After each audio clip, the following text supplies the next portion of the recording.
good example of a leader? Or leadership that you saw. Okay, You know,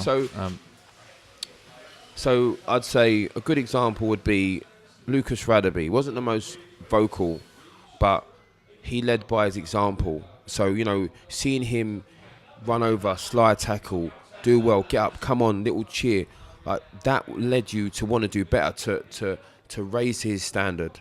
But then you had someone different, like Rio was like a little bit more vocal, and you wanted to do well, to match his ability. Mark Hughes, you wanted to him to see you as like, wow, so he led you in a way where, follow my lead, like, do you know what I mean? He's the way he played, you wanted to impress him with that sort of way, so he made you raise your game.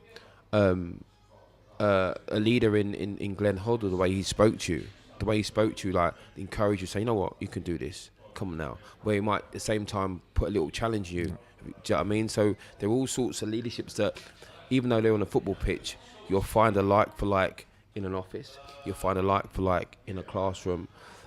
So they were like sort of the leadership that you saw. Another one, Johan Boskamp was a manager for me, but he's more than a manager. He led the team, how he spoke football, how he put it to you, how the little subtle challenges he gave to you. He was a good leader, as was Steve Coppell. He never shouted. Never shouted. It wasn't like, "Well, get there." Yeah. He spoke. It's funny you say shout, and then of course the dog goes. Yeah. He's been quiet all day. He never shouted. He spoke. His tone was always speaking, not condescending down to you. He spoke, and he put it to you. So he led in a different way, calm, challenging, in the sense of, can you do that? Do you know what I mean? Can you get there? Can you play? Can you stand the team? So he was a good leader for me, and all these little attributes.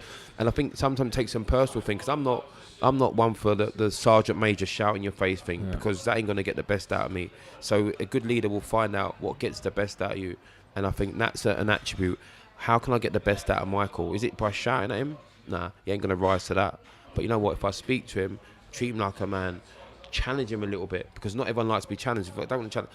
If you're not one to be challenged, can you support him? Oh yeah, I've got you. So there's those sort of people you take little bits of, and you find your rounded manager. And